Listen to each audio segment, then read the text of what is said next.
Morning students. आज हम start करने वाले हैं क्लास 12 के जो हमारा चैप्टर चल रहा था सॉल्यूशन, उसका नेक्स्ट टॉपिक सॉल्यूशन में हमने कई सारे वीडियो बनाए हैं, आप उन वीडियो को देख लीजिएगा। आज जो डिस्कस करने वाले हैं वो है क्वथनांक में उन्नयन, एलिवेशन इन बॉइलिंग पॉइंट। ये आज डिस्कस करने वाले हैं, ठीक है। इसका एक पार्ट हमने बनाया है हिमांक में अवनमन, ठीक है। आप उसको भी पढ़ लीजिएगा। जब आप उसको पढ़ेंगे तो आपको ये चीज और इसका ग्राफ अच्छे समझ में आएगा, ठीक है। तो आप उसको पढ़ लीजिएगा, हिमांक में अवनमन। देन हम ये वाला नेक्स्ट पार्ट में हम बना रहे हैं क्वथनांक में उन्नयन। चलिए इसे देखते हैं, ओके। तो क्वथनांक में उन्नयन, क्वथनांक क्या होता है? मतलब बॉइलिंग पॉइंट, मतलब बॉइल करना। मतलब हम किसी द्रव को उबालते हैं तो कोई द्रव जिस ताप पर उबलता है उसे उसका क्वथनांक कहते हैं। जैसे आप लोग घरों में पानी उबालते होंगे तो पानी कितना होता है? पानी 100 डिग्री सेल्सियस पे उबलना प्रारंभ कर देता है, तो पानी का क्वथनांक होता है 100 डिग्री सेल्सियस। हम कह सकते हैं कि पानी का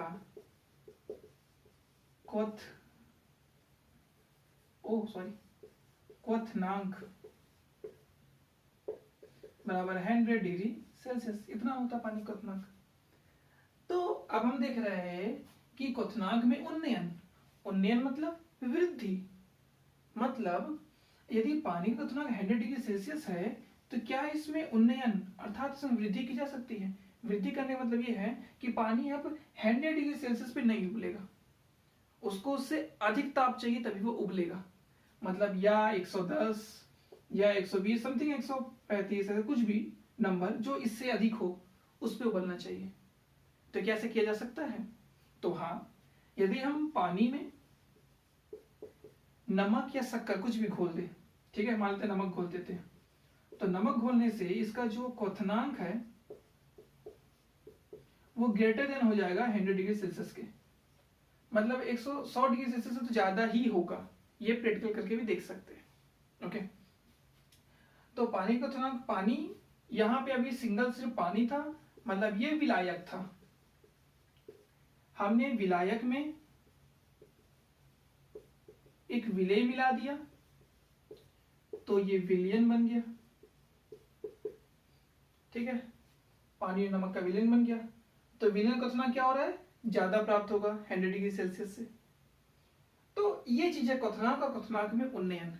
अब इनको डेफिनेशन से पढ़ते हुए, क्वथनांक क्या होता है? क्वथनांक मतलब जिस ताप पर पानी उबल जाए। तो हम साइंस के लैंग्वेज में, केमिस्ट्री लैंग्वेज से कैसे डिफाइन करेंगे या डेफिनेशन इसका कहेंगे? तो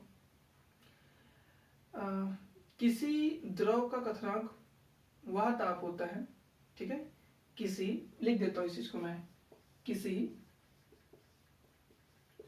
द्रव का क्वथनांक वह ताप होता है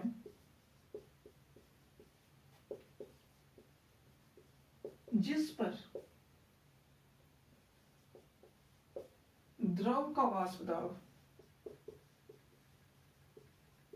वाष्प दाब हमने पढ़ चुके इससे पहले, जिस पर द्रव का वाष्प दाब वायुमंडलीय दाब, मतलब जो वायुमंडलीय होता है उसके वायुमंडलीय दाब के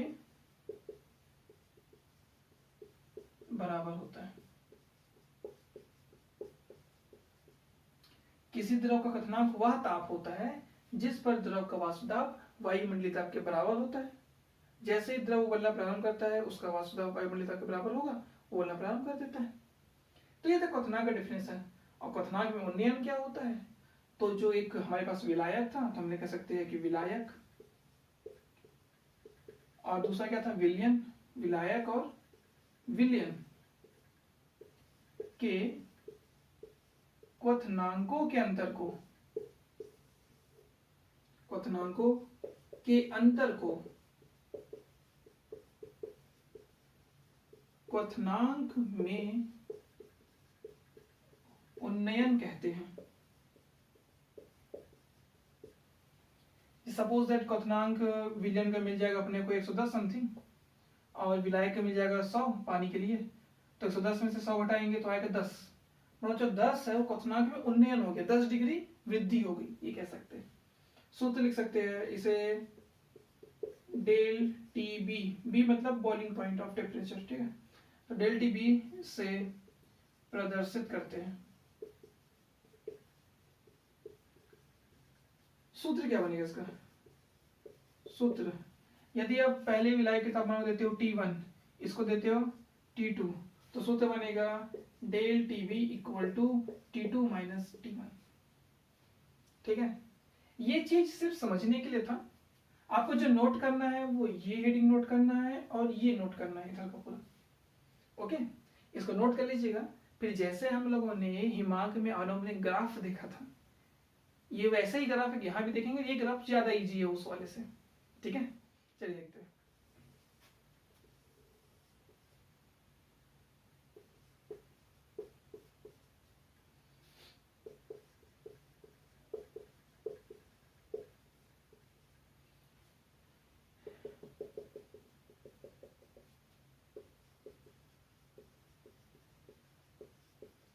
ये लाइन वायुमंडलीय दाब का लाइन है।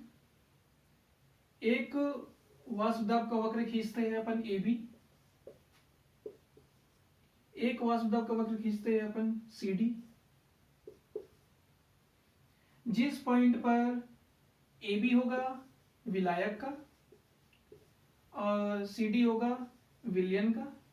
और एक बात मैंने हमेशा बताई थी, हिमांक वाले भी बताया था कि विलयन का वाष्पदाब का वक्र हमेशा और हमेशा विलायक के वाष्पदाब के वक्र के नीचे ही बनता है। ठीक है, तो ये तो विलायक जिस पॉइंट पे इसका वाष्पदाब का वक्र वायुमंडलीय वाष्पदाब के वक्र के बराबर हो जाएगा, मतलब इस पॉइंट पे x इधर लिखते थोड़ा सा x। ठीक है, ये होगा इसका क्वथनांक और सेम ये भी जहां क्रॉस करेगा y, तो ये विलयन क्वथनांक हो जाएगा। अब ताप कितना था, तो ताप की लाइन से मिलाते हैं तो हमको ताप मिल जाएगा।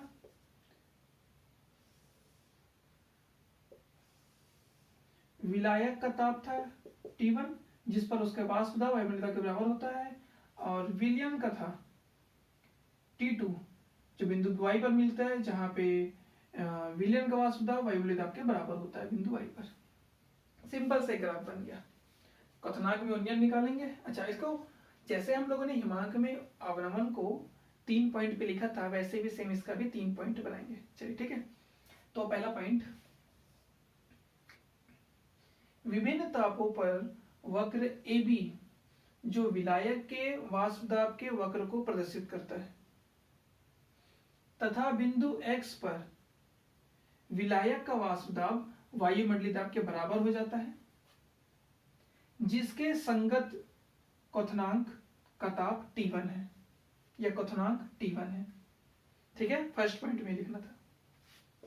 देन सेकंड पॉइंट क्या लिखना है? वक्र CD, या क्या ये भी कह सकते हैं, विभिन्न तापों पर वक्र CD का ग्राफ या विभिन्न तापों पर वक्र CD विलयन के वाष्पदाब के वक्र को दर्शाता है, जो हमेशा विलायक के वाष्पदाब के वक्र के नीचे बनता है। दूसरा पॉइंट फिर से बोल रहा हूं मैं। ठीक है, विभिन्न तापों पर वक्र CD का वाष्पदाब विलयन के वाष्पदाब को दर्शाता है, जो हमेशा विलायक के वाष्पदाब के नीचे बनता है, तथा बिंदु Y पर विलयन का वाष्पदाब वायुमंडलीय दाब के बराबर होता है। ओके, और Y के संगत ताप T2 विलयन के क्वथनांक को दर्शाता है। ठीक है, तो दोनों पॉइंट कैसे कैसे लिखना था मैंने आपको बता दिया, अब वैसे एग्जैक्टली नोट कर लीजिएगा। ठीक है, थर्ड पॉइंट इसका सेम ऐसे ही, इसका डेल टीवी जो क्वथनांक जो हिमांक में अवलोकन की था, सेम वही चीज, क्वथनांक में उन्नयन जो होगा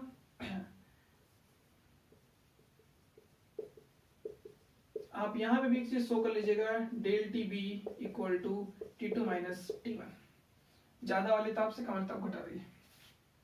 del TB equal to small m हो जाएगा, del TB equal to KB into m हो जाएगा। KB क्या है? मोलल लिख सकते हैं, जहां KB मोलल उन्नयन स्थिरांक। बस ग्राफ के बारे में जो पॉइंट मैंने बताया वो पॉइंट लिखना है, ग्राफ बनाना है, देन ये सब। ठीक है, इम्पोर्टेंट क्वेश्चन है, एग्जाम में आता है, एकदम सिंपल सा है। ठीक है, यदि आप किसी भी द्रव में कोई अशुद्धि मिला दोगे तो द्रव पहले जिस ताप पे उबलता था अब उससे वो अधिक ताप लेगा उबलने के लिए। क्वथनांक में उन्नयन का यही मतलब होता है। ठीक है, नेक्स्ट इसका एक छोटा सा क्वेश्चन और है, वो देख लेते हैं, तेरा टॉपिक खत्म। ओके, तो नेक्स्ट क्वेश्चन जो हमारा है कि क्वथनांक में उन्नयन द्वारा विलेय के अणुभार की गणना करना। जैसे हिमांक में अवनवन में हम लोगों ने ऐसा किया था, सेम एग्जैक्टली लाइक वैसा ही है अपने को कि क्वथनांक में उन्नयन द्वारा विलेय के अणुभार की गणना करनी है। ओके तो सूत्र लिखेंगे। हम जानते हैं, हमने सूत्र बनाया था एक तो क्या, del T B equal to K B into M, equation first, ये क्वथनांक में उन्नयन के लिए हमने बनाया था। तथा मोललता का सूत्र होता है सेम वैसे ही जैसे हम लोगों ने हिमांक में किया था, एग्जैक्टली वैसा ही। मोललता m is equal to W B into 1000 by M B into W A. अब ये इक्वेशन सेकंड हो गया। m के इस मान को समीकरण 1 में रखेंगे, और वैसे ही ना समीकरण 1 में m का मान रखने पर, तो del T B equal to K B into W B into 1000 बटे M B into W A. हमको चाहिए विलेय का अणुभार, तो बी 100 होता है विलेय के लिए और a 100 होता है विलायक के लिए। m लिखा है मतलब अणुभार, भी विलेय का अणुभार, w लिखा है मतलब केवल उसका भार, तो हमको चाहिए विलेय का अणुभार, मतलब हमको mb चाहिए। mb यहाँ कर देते हैं, dt भी यहाँ कर देते हैं। mb is equal to kb into W B into 1000 by ये यहाँ जाएगा नीचे del T B into W A. ठीक है, तो ये था विलेय के अणुभार की गणना करना। तो ये सूत्र है, इससे संबंधित और न्यूमेरिकल्स भी है। तो जब ये चैप्टर खत्म हो जाएगा सॉल्यूशन, तो लास्ट में एक दो जो वीडियो बनेगी ऊपर न्यूमेरिकल के ऊपर ही बनेगा। ठीक है, नेक्स्ट टॉपिक में हम पढ़ेंगे परासरण दाब क्या होता है और उससे संबंधित बहुत सारे क्वेश्चंस, बर्कले हार्टली भी थी, ये सब चीज भी। ओके, यदि आपका वीडियो अच्छा लगा हो तो प्लीज चैनल को लाइक, सब्सक्राइब और शेयर करना ना भूले। साथ ही साथ नोटिफिकेशन बिल को प्रेस कर ले, जिससे हमारे द्वारा अपलोड की गई वीडियो का नोटिफिकेशन आपको मैसेज के माध्यम से प्राप्त हो जाएगा। Thank you.